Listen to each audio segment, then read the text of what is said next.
I'm going to start with how we opened the case that we did together, which is, without data, you're just another person with an opinion, which is a well-known saying from Edward Deming.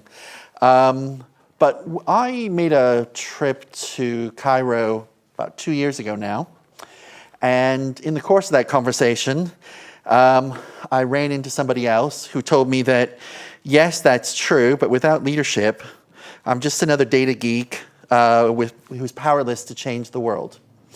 And I thought, this guy's interesting. I like him. I'm paraphrasing a bit, but Islam Zekri, who's the Chief Information Officer, and I then struck up a conversation about all the changes that were happening, the really kind of revolutionary things that were going on within that bank, and an interest in maybe that story need to be more widely told. And so we took up that challenge and created a story I think is actually quite compelling.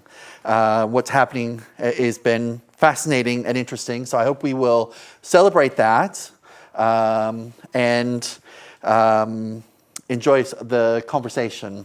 So with that, it would be my great pleasure to introduce our two other panelists this evening, the three of us in conversation about everything that's happened about leadership and business development. So first, let me introduce the man behind much of this. Hisham Ez El Arab has been chairman and managing director of CIB since 2002. He's transformed the institution from a wholesale lender into the largest private sector bank in Egypt. CIB was named Euromoney's best bank in the Middle East and best bank in global emerging markets in 2017. That's where I had the pleasure to first meet you, was at that event. And it was EMEA Finance Best CEO in Egypt and Africa in 2014. I could go on and on and on about various accolades. He's had a major transformational effect on this bank and indeed in Egypt, so we're honored to have him here this evening. And my colleague Rajesh Chandi, who is a professor of marketing here at London Business School. He's the Tony and Maureen Wheeler Chair in Entrepreneurship. He's the academic director of our co-sponsor here, the Wheeler Institute for Business and Development. His areas of expertise are in innovation, technology management, emerging markets, and marketing strategy. He's also a great guy and a good friend, so it's a real pleasure to have him up with us this evening as well. So, gentlemen, if you would come up here, let's have that conversation. Why don't we begin, I think in many ways, with the way the case begins and actually also ends, which is the challenges of working in a developing economy where the value of the currency can just drop, where revolutions happen, where most of the population is actually unbanked and you're running a bank. You've also worked quite a bit of your career in developed economies, and so just let's start with some of your thoughts about the special challenges of working in a developing economy. It's the real challenge is that predictability. What's going to happen tomorrow? It's like very much like what happened in Egypt in 2011. We know that we have challenges, we have issues, but really to visualize an uprising and President Mubarak stepping down and then ending up with all the changes happening on the country, and how are we going to deal with those changes? And I think I have to take you back to 1990. Okay. Yeah.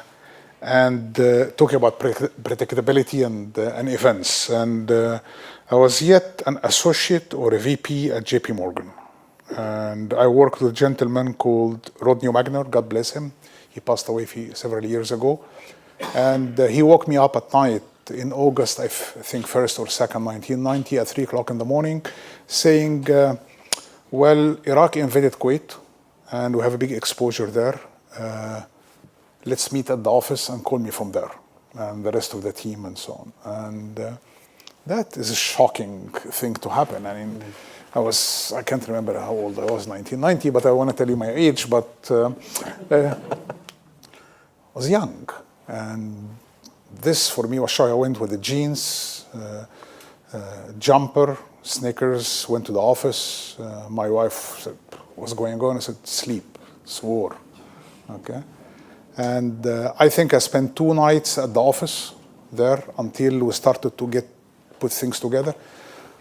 But learning how to deal with crisis, okay? You have to be calm, because if you panic, forget it. Just calm. It's like nothing happened. It's like you're watching a movie, okay?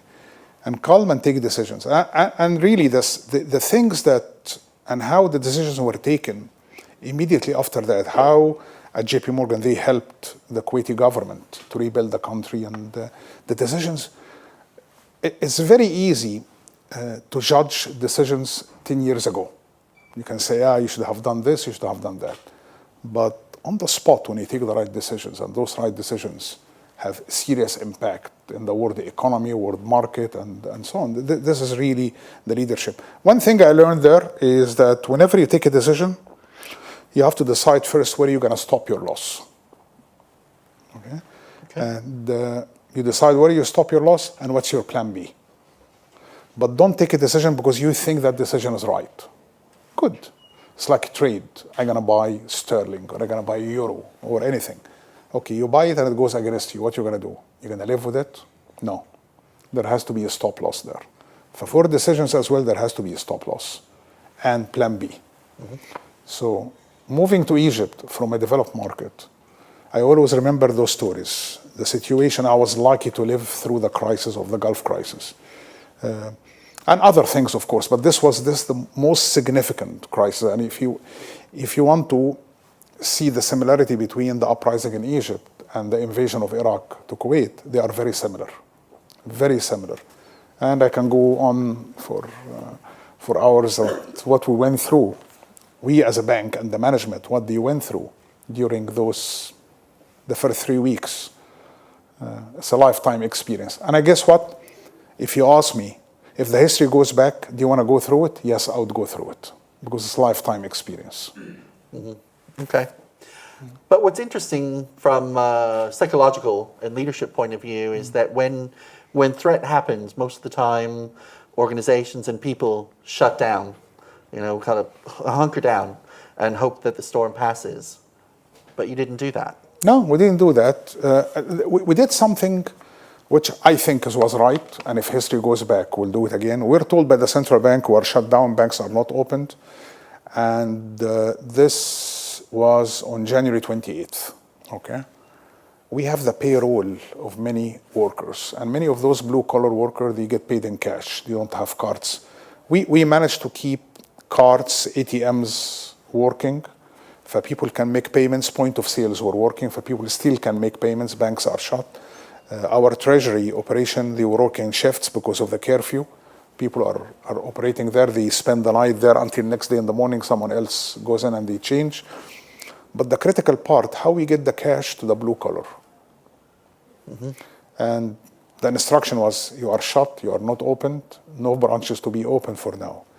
It's the 1st of February, and those people we are part of the society. Those people have dues, some of them pay rents. They buy the food for their family with their salary. For what we did, we opened the central vault. Just for the customers, they take the risk. We told our corporate customers, if you want to pay your blue-collar workers, you come, we have 2 central vaults, one of them a little bit outside Cairo, you come there and take the money from there. Okay? At your responsibility to guard it, to take and pay your guys. Later on, I had an argument with the governor at the time. He said, you should not have done that. I said, as a human, I thought I would have done that.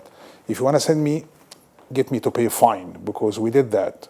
Please do. I would be very honored with that fine. Yeah. Yeah, there are some fines worth having, perhaps. Yeah. Okay. Well, it fits nicely into our into the next question, which is really about your objective to grow and help others grow. So as a leader, what does that really mean?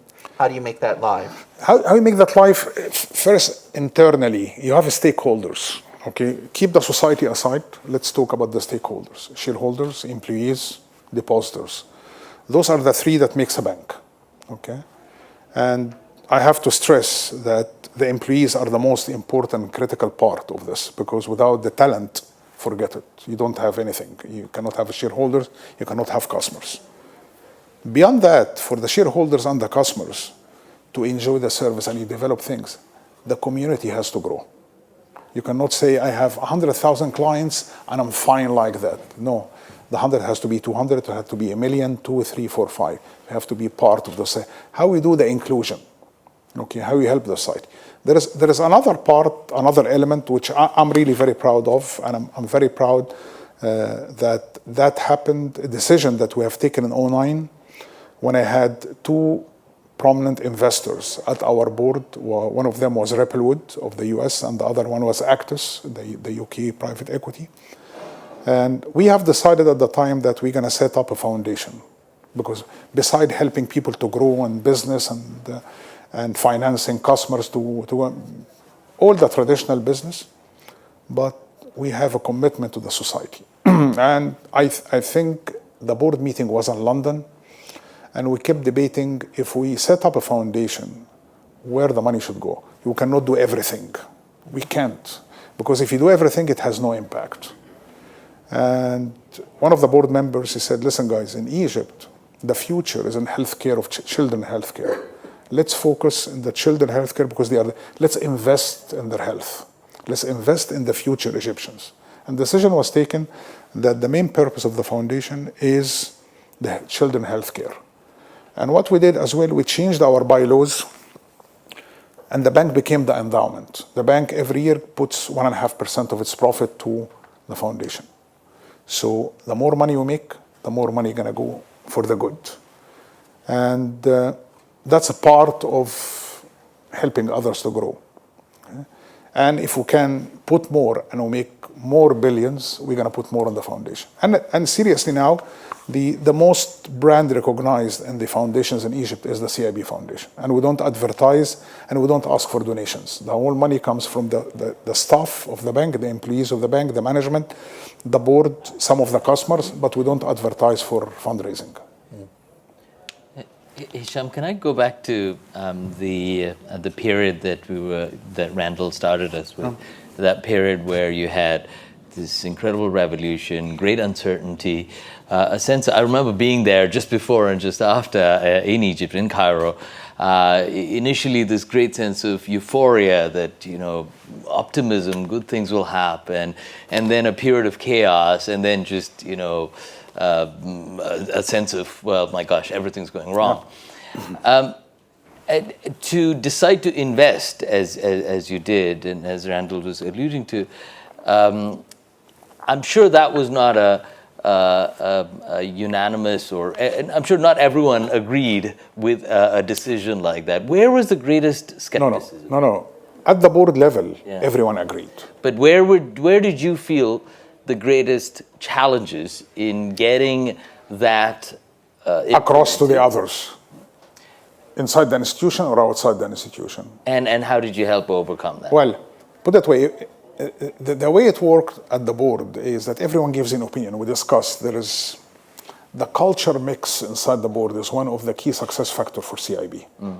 I'm not talking here males and females. No, Egyptians and non-Egyptians, and from different parts. Everyone shares his knowledge inside it. And I remember very well that one of our board members mentioned Indonesia, that something similar happened to Indonesia. It took 5 years to come back, but usually when Egypt is too important or too big to fall, it's not Libya, it's not the other countries, but there will be challenges, but there will be opportunity, because a lot of people are scared and they will not hire. A lot of people who are scared, they will sell.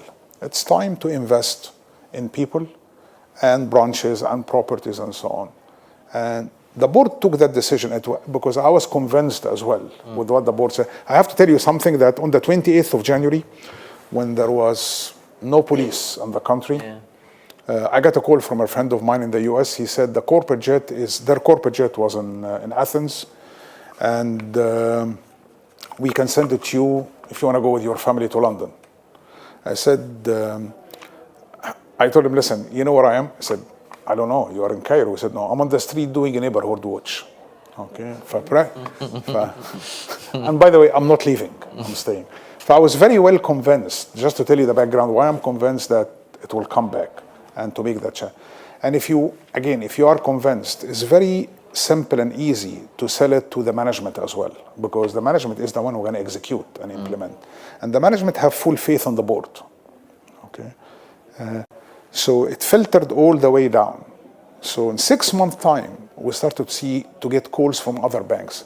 You guys are hiring. Why you are hiring? I mean, do you know what's going to happen in 6 months? They know, we know exactly what's going to happen in 5 years, but not in 6 months. Okay. Buying properties. Okay. Everyone, you can put your price and your bid will be hit. Okay. If, it was a good.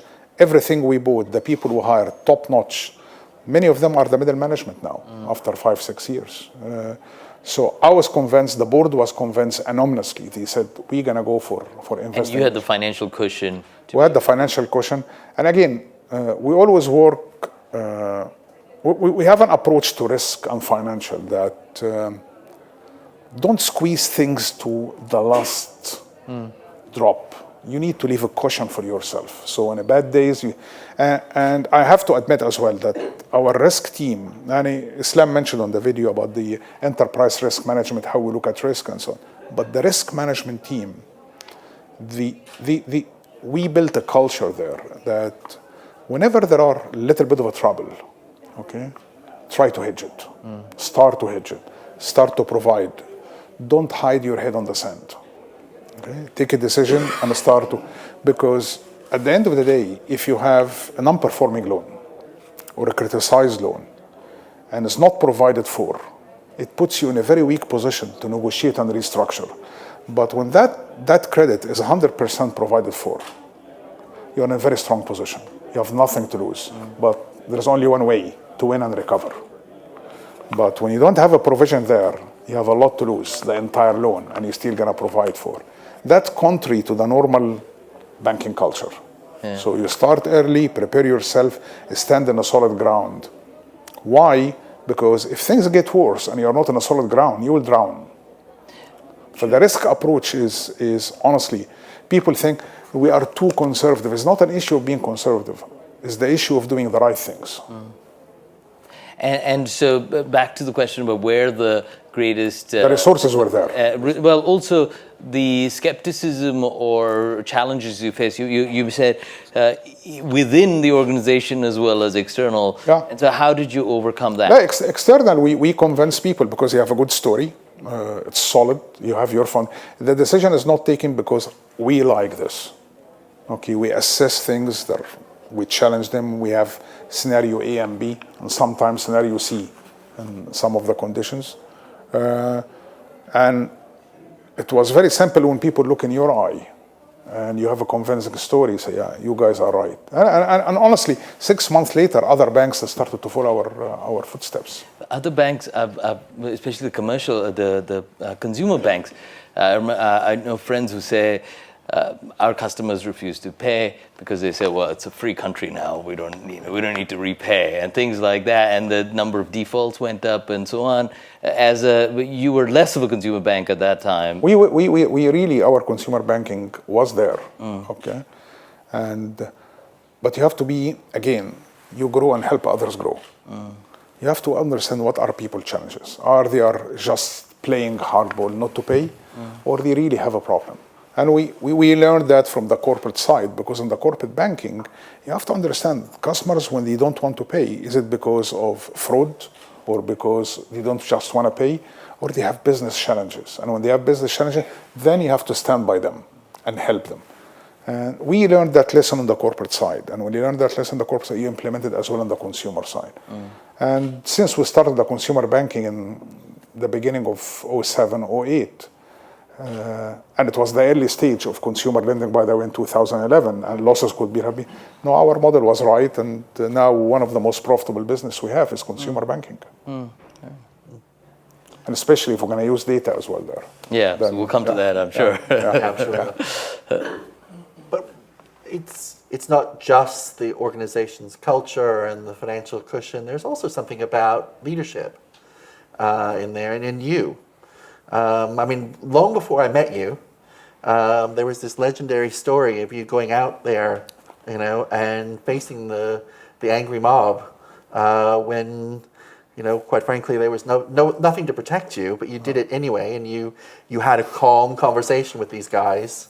Do you want to tell a little bit about that story? And It's a funny story. It's not a funny story. I mean, at the time, it's not funny. We had a security company that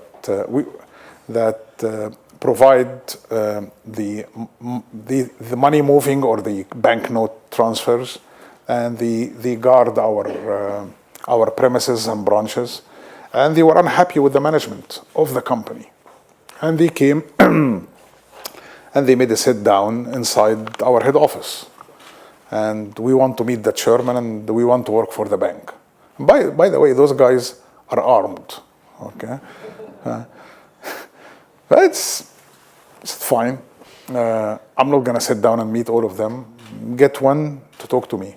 Okay, and he came. He sat down with me. I said, "Yeah, and the company's not dealing with that. And we want to move the bank because you look after your people." And fine, we will manage our vendor. Number one. Number two, if you think you are pressurizing me to hire you at the bank by sitting down there, you can sit here forever. Okay, but if you are rational and go back to work, okay, and protect our property and our business, then there is a dialogue. I will think about it. Okay, and not everyone. And by the way, this is very important. Don't make promises unless you're going to deliver. Okay? And I know that they have some good guys, very well educated, they are doing that job, and they are smart as well. And we use them in the bank later on, in the bank itself. I said, listen, I'm not going to hire the 2,000 people. I will look in, and the good ones only I will hire. Okay? If we want to hire. I don't make promises, but we will. Okay? Assess the situation, answer you. Well, you have 500 people sitting there. You hardly can walk when you come from your office downstairs to go to your car. Cold-blooded, walking, good night, and walk. Next day they're gone, and then we started this. And we know exactly, we have the history. Some of those guys who were working in our building, they're very polite. And by the way, the ones we hired, my colleague who heads the corporate communication, he took one of them. He moved them from being a guard, working with him in the corporate communication because he's smart and good. So we had the nose, who are the right ones to take from there. And it was an opportunity, by the way. But as a threat, no, I'm not going to come to the pressure. Do whatever you want. You want to beat me up? Beat me up. Okay? But very brave. I mean, there's a reason why that's when you stand on the street on the 28th of January, honestly, me and my two sons, okay, guarding a neighborhood, okay, and the area there, and you can imagine, if you're not brave, you must be brave after that. Maybe we should move on to, you've talked about growing the bank, but growing the bank also in a sustainable manner. Yeah. Talk a little bit about what that means to you and what it means to run a sustainable business, grow in a sustainable way, and why that's important for you. Okay, I will tell you why it's important, because it's good to build something, okay, good. But it's much better if that thing remains after your days. Unless your model is sustainable, then I don't call that success. The success is to do something, and after you go, it lasts and grows further and get bigger. So why sustainability is important inside the business is because of this. It's just, some people think that, some people like when they go, things get bad, and they say, look, because he was very good, then it's a culture. My approach, no. My approach, it has to be even better after I go. So selecting people and make them believe on this. Okay? The entire management group, first line, second line, and even to a large extent the third line, they all believe on the same thing. And it builds over years, because you need to hire the right people, keep them. And when you hire the right people, again, you have to know, this is trade, you have to know your stop loss. Because if you hire the wrong person, or he or she does not fit with the position, don't feel shy to call them in and say, listen, guy, let's call it a day. But keeping people because I hired them and it's bad if I let them go, it doesn't help. Mm-hmm. It's, again, management, people, the way they think, if we are all believe on the same values, then it's going to be a sustainable model. Mm-hmm. The culture will become stronger than the individuals. Mm-hmm. And in a context like that, what is the role of the leader? Just the role of the leader at the beginning is how to build things, how to be patient until it's like it's like a piece of art. Okay, you have to be patient. You cannot do it like 3D printer. No, you have to give yourself time until you craft it right. After that is how to maintain it. And what I do right now is just making sure the checks and balances are there and we're not getting off track. When you see some kind of getting off track here or there, away from the values for any reason, you make sure that you put things back on track. And this is mainly what I do now. For the leader role, because until I go, then someone else has to do that role. Okay, but as long as I'm there, I don't interfere with things, but I interfere only with things when I feel it's going to get off track. Or it will damage something within that culture. Because temptations are high sometimes, okay? Or we forget as people. Pressure could be from outside to do something with work, okay? Not necessarily from inside the bank, but from outside the bank. If that pressure coming from outside, and you know it's wrong, how to stand for it. This is what I do. I remember the analogy that some authors had of time tellers versus watch builders. Yeah. So if an organization needs to know what time it is, an employee in an organization needs to know what time it is, you could ask the leader for the directions on or what time is it, or the leader could build, answer for, therefore could be the person giving the direction, or could be the watch builder. I guess so what you're saying is in some ways the watch builder approach, and how does succession planning and things like that? It became. I mean, if you ask me what was CIB 10 years ago and what's CIB now, it's every year we are changing. And again, change is part of the culture, because the minute you think I'm perfect and things are stagnant, you are dead. Okay, and this is the beginning of a downward trend. So change always is very healthy, even changing jobs inside the bank between departments. And change for development is critical. The board is really demanding in terms of what are the best practices internationally and what's happening, what are the lessons we can learn, and we try to implement it. You may find things that we do is a hybrid model between different countries. And those hybrid models, because we think that those are the best within the environment and the regulatory environment where we operate. But one of the critical things inside the board is the succession planning, always. And I have to tell you this. And one day, we had the managing directors meeting at JP Morgan, and the boss, the big boss, the chairman, and it's like the group once a year. He asked me, what did you do this summer? I said, this summer I went to Portugal, I had a good time. I had the mobile with me, the office called me. I said, mobile? Okay. I said, yeah. I said, do you call the office while you're on holiday? I said, yeah, make sure that business is going well and everything. I said, kiss your bonus goodbye until you come and tell me, if you are run over by a bus, who will replace you? By the word, okay? And for a very short period of time, I said, yeah, this guy,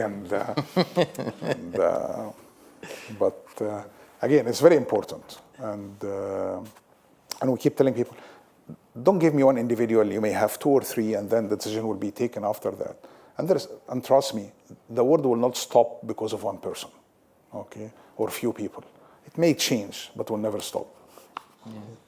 I know we have questions on data. Yeah, sure. But if I can answer them. Can I just ask just another question that relates to the role of a leader, but specifically in this sector that you're in, of banking and financial services. especially in an emerging market such as Egypt. So it's quite staggering. I was reading an interview you gave a couple of months ago where you said 10% of Egyptians have access to financial services. Depending on how we count it, could be anywhere from... Yeah, because the numbers could be 30%, it could be 10%. Yeah. But that's still staggering. I mean, Egypt is not one of the poorest countries in the world. As you've also pointed out, something like the penetration of mobile phones is close to 120% or something like that. And yet you have this remarkable majority of Egyptians who don't have access to basic financial services. And you're a leader in the financial services industry. Now, in the developed world, very often, especially these days, when you think of a banker, the stereotype is often not a flattering one. It's someone who's not necessarily seen as wonderful for society. Now, we graduate a lot of folks who go on to successful, I hope, good careers in banking. But very often, there's a sense that, if a whole lot of banking disappeared, it's not clear that the world will be much worse off. But in a context like in Egypt, financial services play a hugely crucial role, both for the present, but also for the future. Yeah. Can you talk about the role of the banker, both in the present and what it needs to be, given these inequities and the opportunities that exist? Okay. The 10% and 30% penetration rate, the 10% I'm talking about the full services. Yeah. Access to payments, access to saving, credit. Okay. You have them fragmented. Some people have savings through the post office. Some people do payments through Fawri and other payment companies. And other get credits from microfinance. But to consolidate the three together, this is banking. And one of the biggest challenges is the regulatory environment. And by the way, when we talk about regulatory environment, I was in Brussels attending the IIF conference, and we're talking about the regulatory environment worldwide. It's not only in Egypt. The regulators, by nature, they are control freak. And because they are control freak, you cannot have innovation. For innovation, gone somewhere else, with the fintechs and Alipay and all of that. And this is why I always warn, I say, unless regulator deregulate a bit, you will have no banks. Okay, you will have something like banks that does those things.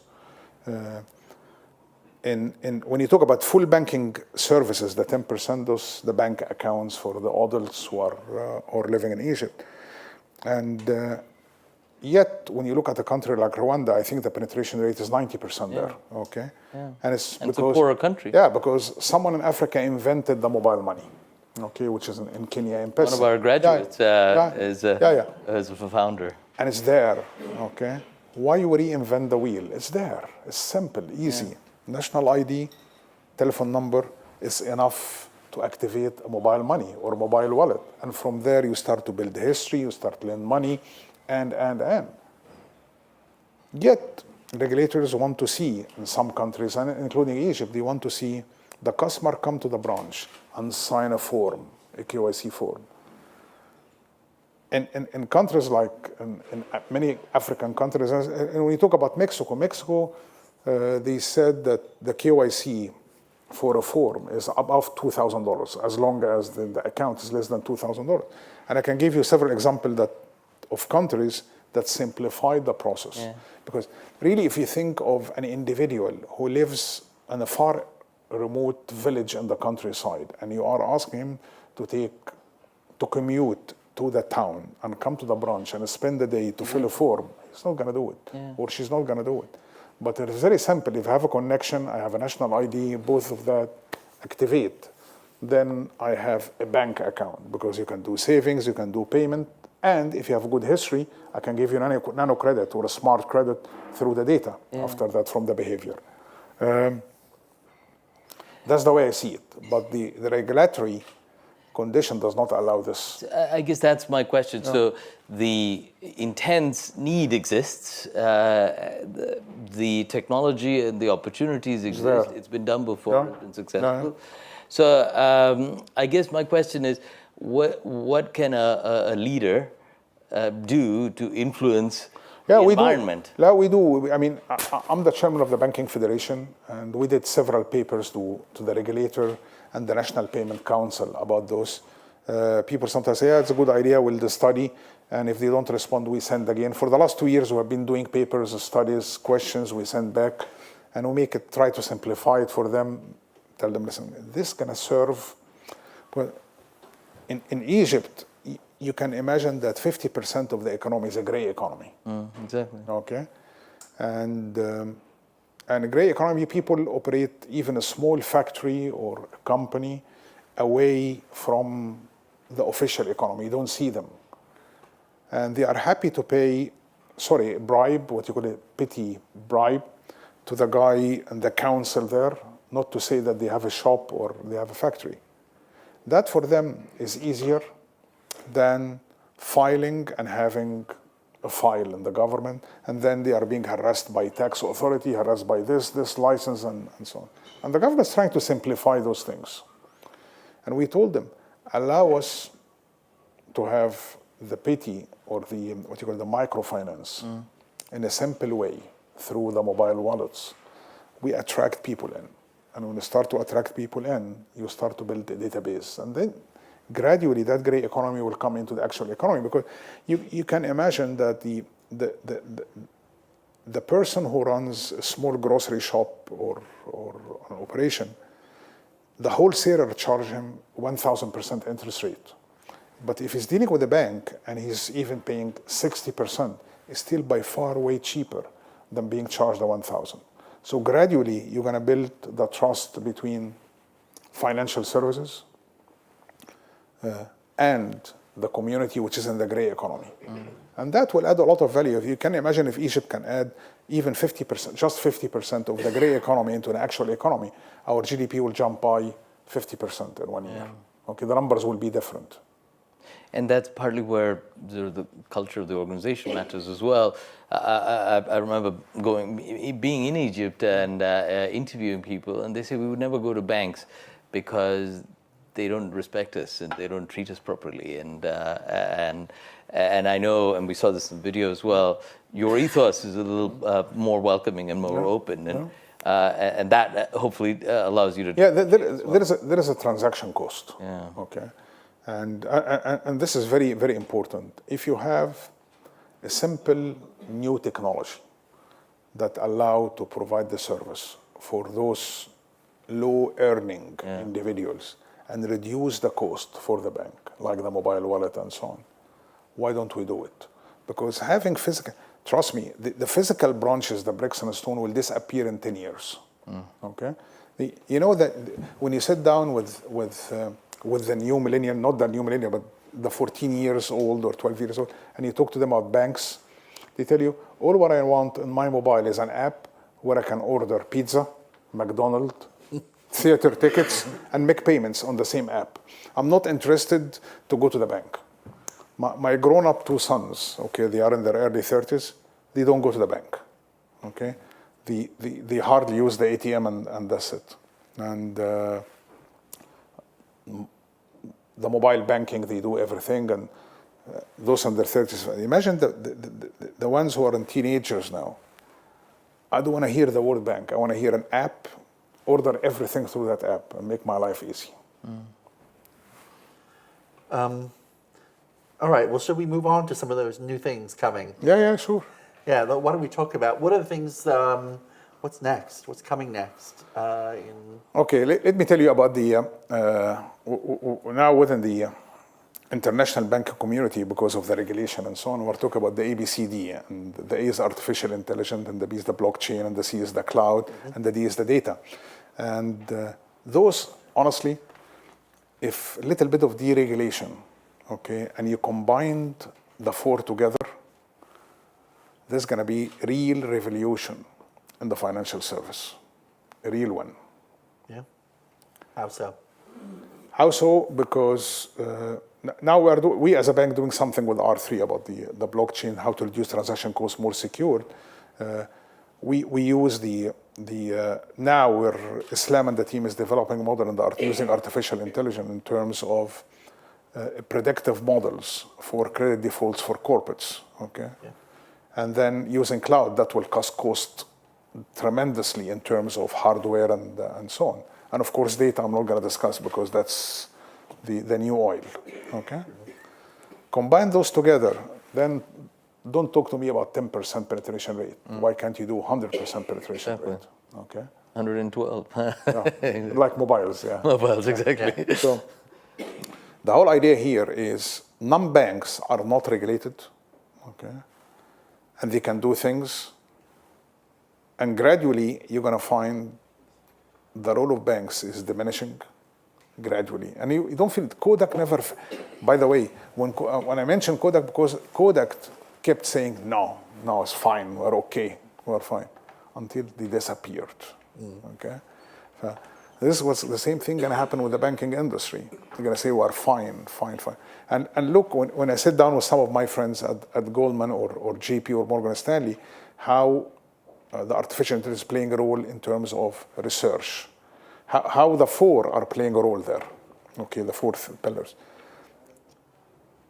And those were jobs where you have to hire people, very important, and you pay them very high to do them. Now they are being done by a machine. The job scope is changing. And for us in the commercial banking, unless we really change, we're going to find ourselves one day we're not there on the market. And this is exactly imagine that Alibaba is, the market cap of Alibaba today is as large as the Bank of China. Okay? And gradually they're gonna provide things. They do banking. Okay? And I remember very well, we had a discussion about Alibaba before, several years ago, with some of the Chinese authority. They said, no, this is not important to regulate. They cannot do what banks are doing. Now, recently, a few months ago, I met someone talking. He said, well, they became too big to regulate. Okay? Okay. Yeah. Can I ask about that future? So you mentioned the Alipay story, you mentioned M-Pesa. In both those cases, it seems like emerging markets leapfrogged. And so, just as consumers in emerging markets leapfrogged fixed line telephones and went to mobile telephony, they're leapfrogging bricks and mortar banking and going directly to other forms of banking. And very often, it's not the bankers who are doing this. This has been. And you two mentioned bricks and mortar banking will disappear in 10 years. The role of banks will be diminishing. Is this a good time to go into banking if I'm a student at LBS? Yeah, because I'll tell you why it's good. Because I don't think that the regulation will remain the same worldwide. And by the way, emerging markets are much more innovative because they are less regulated. Compared with the developed world, the US and Europe and so on. And especially in Europe, look at the European market after the financial crisis of 2008. The over-regulation almost prohibited banks from lending money to SMEs, and they find another way, and then the parallel banking came up. And that will not last forever. And recently the US have changed the President Trump, they changed all the very stringent regulation they put in the US after the financial crisis. Now they are removing them one after the other. Banks the regulation will be less, the market will be less regulated. And if the market becomes less regulated, then innovation will play its role. And some will survive and others will die. Yeah. The ones that will die are the ones who think we are perfect, we are fine. Okay, when the minute you think you are fine and you are perfect, know it. Okay, you are dead soon. Because unless you keep challenging your own culture, keep challenging all the time. And sometimes people get exhausted from me at the bank. Keep challenging things, keep changing things. Islam is laughing, okay, smiling now, fine, smile. And sometimes they hate, I'm not talking about hating, but they hate that, keep challenging. What about doing this? What about doing that? Why don't we change for this and that? This is my role. You keep challenging them all the time so they innovate, they develop. And unless you do that, they will feel everything is good. And the minute they relax, know that someone else will come and I teach classes on innovation, and one of the points we discuss is the idea of boundaries in the mind. That is, each of us defines what we do a certain way, and we impose boundaries in the mind. So, I am a bank. I am an Egyptian bank. Banking is done a certain way. These are all boundaries we have. Absolutely. And the innovators tend to cross these boundaries. Rather than define ourselves as banks, we define them ourselves more abstractly. We keep talking internally, said, is our technology platform, if I'm allowed to use cloud and other things as well, but if technology platform and what Islam is doing, why can't we, and we're doing a study, why can't I go and open a market without being there? I go and serve markets. I want to go and serve customers in Colombia, okay, or serve customers in South Africa, okay, virtually from the outside world. I don't need to have and that will happen, by the way, and eventually regulators will have no control of who's serving the markets. Okay. Yeah, and you mentioned the Kodak example. Very often, it's film which is the equivalent of banking, or versus the idea of imaging more generally. It could happen in a million different ways, and consumers and customers can behave very differently. And do you think banking historically has been a rather insular industry? So those who go into banking... Can I tell you something about banking? Banking is protected by the regulator. Yeah, exactly. But with technology, you cannot protect banks anymore. So is that changing? And how is that playing itself out in your... Technology will revolutionize things in banking. Because banking used to be bricks and stones, borders, and you have to get a license to do that. When you are on the cloud, I don't need a regulator. And what about the people? In banking. People in banking, they have to, jobs will change. There is a very interesting book. I strongly recommend that book. I read it twice because it's a very interesting book. It's called The Industries of the Future by Eli Cross. I remember Eli Cross was in the team of Hillary Clinton preparing for the election. Eli Cross' book is a very light book, very nice, talking about the industries of the future. And in that book, he touched on things. I wish I'm still going to the university. Then I'm going to go for the GNM industry and go and talk about robotics. And even at Apple, the factory that produce Apple mobiles in China, robotics, the robots are taking more jobs, which used to be now. A lot of jobs are being taken over by robots. If you think about trains, when the train was invented, I think there was a king in France that prohibited train from going to France. Okay, this as I read that article, and because it will impact the people who work in horses and carriages and so on, that those people will get out of business. So they prohibited the trains in France, and every other country started to have trains. Eventually, trains went into France, and they are very good trains. Okay. The world will develop, okay, and the jobs will change. Maybe not in our time, but there are always new things. And most of the people who innovate are inside banking sector. People think that fintechs, you have to understand technology and so on. No, fintechs is about, you have to understand banking to be able to do fintechs. Okay. What does this mean for how you're leading in the organization? I had a conversation with the global head of HR of one of the big consultancies, and they were talking about artificial intelligence and how they don't need to hire so many MBAs anymore.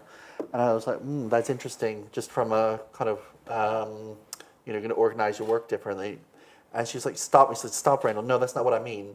What I mean is we have a system within our organization where you hire lots of associates, you work them really hard, a certain number of them stay, they become partners. And then, amongst them, you choose leadership out of the few that remain. And we pick them because they've been with us through this whole kind of process. But if we're not going to hire MBAs anymore, or not very many of them, we don't have this system and process of how we groom leaders, over many, many years working on our organization. So actually what we're really worried about is all of our talent development is actually going to be put on its head in terms of how we actually make those decisions. Are those the kind of things that you guys are thinking about? No, because I think there are two types of of experience for a leader. There are people who are born as a leader, or they were groomed in their life to be leaders, and others, they learn it at work. Okay, but to say I'm not going to hire because and only associates and no. No. Where do people, well, before we went on stage, you talked about those formative experiences that you had that really helped develop the way you think about leadership. You obviously have a lot of natural skill at it as well, but you did talk about those experiences. How do you ensure those experiences will happen in an environment where it's going to be changing very radically? I mentioned to you earlier, working with some very good leaders and learn how to take decisions on tough time. And they make sure, I mean, one of them was telling me about doing business in Iran, for example. And we're discussing something else, and he was telling me that he was pushed to give credit to Iran during the Shah days. And he went down there with the bankers, and they saw what the government wanted them to see. And they had a day free, and he told them, I'm going to sit by the pool. And he decided to leave the hotel after they left and their tour and took a taxi. And he went to the taxi driver home, he sat down with his family, and he talked about politics and how things are bubbling there. And when he went back to the head office, he said, listen guys, something wrong going to happen. And people were not fanatics, or they saw in Khomeini a change. Okay? Was the good change, bad change? People judge, but they saw a change there. But the decision he took is not by what he was trying to tell me. Don't take a decision without seeing things, feeling things. This is the experience you gain. Okay, it's the exposure you get working with people, and you will not get exposure unless there are accidents. Okay, that teach you how to take decisions. And when you take a decision during a crisis time, prepare your stop loss and your plan B. And if you have time, this is another tip I will give you. When you want to take a decision and you have the luxury of time, sleep on it. If next day in the morning you have started to change your mind, wait. If you still have the luxury of time, sleep on it. Until the day you wake up in the morning, it's the same decision you have taken yesterday, is the same like today. Then go. That's the one. Yeah. Okay? If you have the luxury of time. All right. Yeah. Okay. Which is not always the case. No, of course not. Yeah. One critical piece of advice for leaders and leadership? The world is changing. And because the world is changing, be careful. Don't think that I'm settled, we are fine. Because the change, because of the technology, it changes very fast. Okay? It's not only the political dynamics of trade war and all of that, keep that aside, but the technology is changing things very fast. And if leaders don't keep their eyes open and don't keep with the changes and up to date, you will never get too old to learn, okay, and know new things.